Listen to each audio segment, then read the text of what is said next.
Hola, vamos a intentar explicar cómo calcular la base de cotización para un trabajador, así como lo que es el cálculo de una hoja de salarios sencillita a partir de las bases de cotización y de una serie de datos de ejemplo que vamos a dar. Lo primero que tenemos que conocer es que la base de cotización no necesariamente va a ser una, sino que pueden ser varias. Por una parte hablamos de la base de contingencias comunes, de la base de horas extraordinarias, de la base de horas extraordinarias por fuerza mayor y por último de la base de accidentes de trabajo y enfermedades profesionales.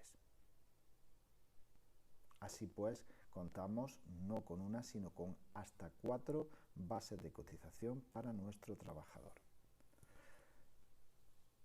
Para calcular las bases de cotización necesitamos conocer la retribución que tiene el trabajador. Y en esta nos podemos encontrar con conceptos salariales y con conceptos no salariales. Los salariales son aquellos que van a retribuir el trabajo, mientras que los no salariales la idea que tienen es la de compensar al trabajador de determinados gastos que tiene para acudir al trabajo, como son los gastos de transporte, los desplazamientos, consumo de ropa y dietas. Los conceptos salariales son los que van a formar parte de la base de cotización a la seguridad social. La primera y la más importante, sobre todo por el importe de las aportaciones que se realizan tanto por empresario como por trabajador a la seguridad social, es la base de cotización por contingencias comunes. Tenemos que pensar que las prestaciones que vamos a recibir como trabajadores de la seguridad social son diversas: asistencia sanitaria, incapacidad temporal, desempleo, jubilación, formación profesional, prestaciones del Fondo de Garantía Salarial, así como otras muchas a las cuales un trabajador tiene derecho.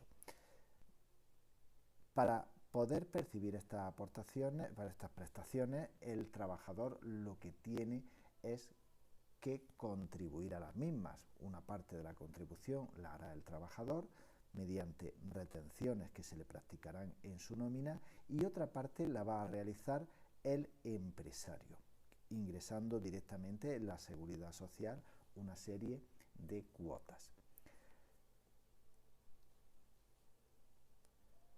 La base de contingencias comunes la vamos a calcular sumando las retribuciones de concepto salarial por conceptos salariales que nuestro trabajador percibe mes por mes.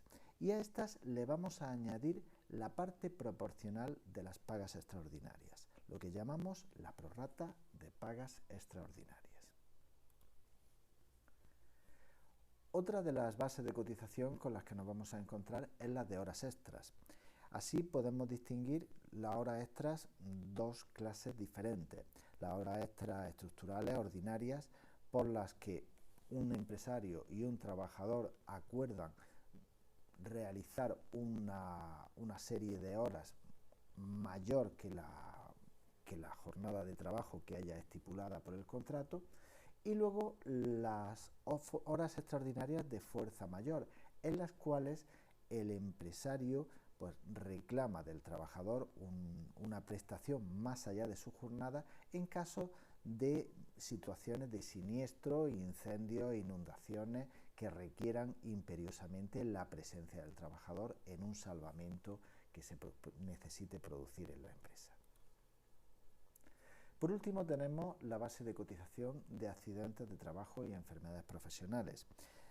Esta es la base que nos va a servir para una serie de cotizaciones, de prestaciones que va a realizar tanto la empresa como el trabajador, a saber, el desempleo, la formación profesional, el Fondo de Garantía Salarial y las prestaciones por accidentes de trabajo y enfermedad profesional.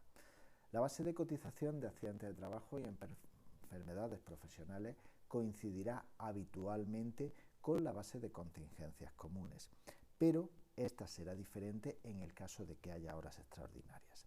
En el caso de que el trabajador durante un mes desarrolle horas extraordinarias, habrá que sumar a la base de contingencias comunes el importe de las horas extraordinarias para obtener lo que es la base de accidentes de trabajo y enfermedades profesionales. Por último, tenemos lo que es la base de retención del IRPF. El IRPF es el impuesto sobre la renta de las personas físicas y este impuesto se le va a descontar al trabajador de su nómina como un anticipo de los impuestos que tenga que liquidar anualmente a la agencia tributaria, a la Administración de Hacienda. El IRPF se va a calcular sobre todas las retribuciones que perciba el trabajador y que tengan una sujeción a este impuesto, al IRPF. Las pagas extraordinarias tributan por el IRPF, pero se liquidará la retención única y exclusivamente cuando se perciban las pagas extraordinarias. La prorrata de pagas extras es un cálculo que haremos a efectos de cotización, pero esta prorrata, si no es percibida mes por mes por el trabajador, no formará parte de la base de retención del IRPF. Vamos a tomar una serie de números como base para realizar un ejemplo del cálculo de una hoja de salario. Así, lo que tenemos es un salario base, que es un concepto retributivo para el trabajador, el plus de convenio, que es un concepto que puede venir estipulado como un complemento en los convenios colectivos, y por último, dietas. Las dietas, recordamos que son conceptos que se pagan al trabajador por un gasto en el que éste ha incurrido, como por ejemplo tener que comer fuera de su casa o pernoctar por motivos de trabajo. Además, en nuestro ejemplo tendremos dos pagas extraordinarias que estarán formadas por el salario base y el plus de convenio. Debemos de tomar nota elemento por elemento si estos van a cotizar a la Seguridad Social y si van a tributar o no al IRPF. En nuestro ejemplo, tanto el salario base como el plus de convenio, vamos a ver que cotizan, mientras que las dietas no cotizan ni van a tributar.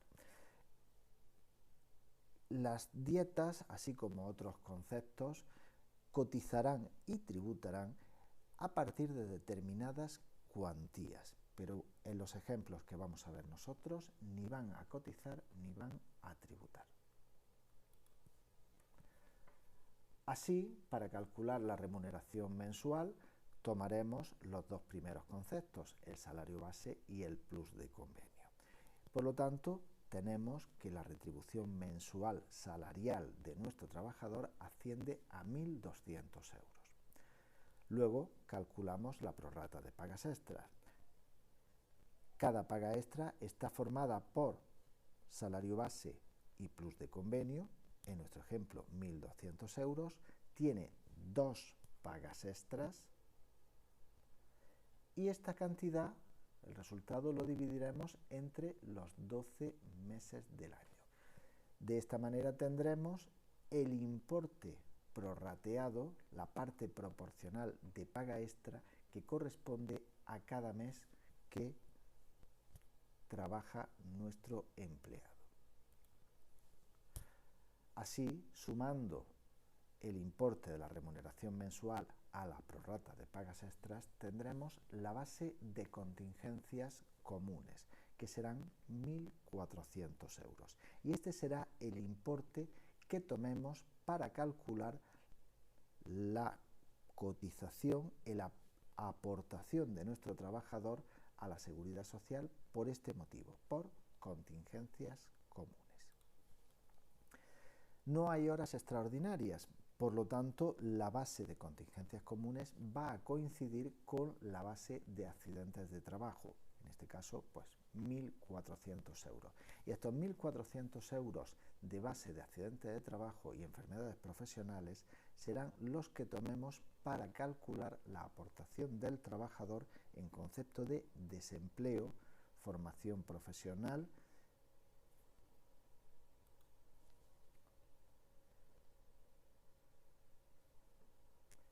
continuamos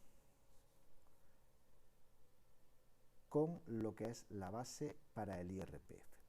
En la base del IRPF vamos a sumar de los 3 conceptos retributivos que tenía el trabajador aquellos que tributen. Y en este caso, en nuestro caso, tendremos tanto el salario base, 1.000 euros, como el complemento plus de convenio de 200 euros. Por lo tanto, la base sujeta a tributación de IRPF será de 1.200 euros. Trasladando todos estos datos a la hoja de salarios, vemos que tenemos como salario base 1.000 euros, plus de convenio 1.200 euros, las dietas 125, que aunque ni tributan ni cotizan al ser percepciones no salariales, sí van a ser parte del total devengado por nuestro trabajador. Nuestro trabajador va a percibir a final de mes 1.325 euros brutos. Nos vamos hasta la parte inferior de la hoja de salarios, donde lo que vamos a hacer es trasladar las bases de cotización que hemos calculado anteriormente. Así, de la remuneración mensual más la prorrata de pagas extraordinarias, tendremos la base de contingencias comunes. La base de contingencias profesionales será la misma cuantía, puesto que no hay horas extraordinarias, y por último la base sujeta a retención de IRPF es de 1.200 euros. Nos trasladamos a la parte central de la hoja de salarios, donde vamos a indicar las cantidades que se deducen de aquellos 1.325 euros brutos que percibía nuestro trabajador. Así, la base de contingencias comunes, 1.400 euros, tendrá una aportación por parte del trabajador del 4,7%, que suma 65,80. El desempleo, en este caso hemos indicado 1,6. Esta es la aportación del trabajador para el caso de que sea un contrato eventual. Debemos fijarnos en la modalidad del contrato, puesto que la cotización para desempleo puede ser diferente. Y por último, la cotización para formación profesional es del 0,1%, que nos da un total de 1,4 euros. Respecto a la retención que se practica por el IRPF, en el ejemplo hemos indicado un 5%, si bien esta cantidad no es fija. El cálculo de la retención del IRPF, más complejo y que veremos más adelante en otro tutorial distinto, se va a realizar en función de una serie de parámetros como son el importe total de rendimiento del trabajador en el año, la situación personal y familiar del mismo. Hemos indicado un 5%, como podría ser cualquier otra cantidad, y vamos a descontarle 60 euros sobre la base sujeta de IRPF de 1.200. El total de las cantidades retenidas, 89 euros más de aportación de la Seguridad Social más los 60 euros retenidos de IRPF, nos dan un total a deducir, a descontar al trabajador de 149,60, y el líquido, aquellos 1.325 euros que percibía brutos menos esos 149 euros, serán 1.175,40 euros. Esto es todo, es un ejemplo sencillo, esto se puede complicar muchísimo, pero como base para empezar a practicar y a hacer nuestras primeras bases de cotización y nuestras primeras hojas de salarios es suficiente. ¡Ánimo!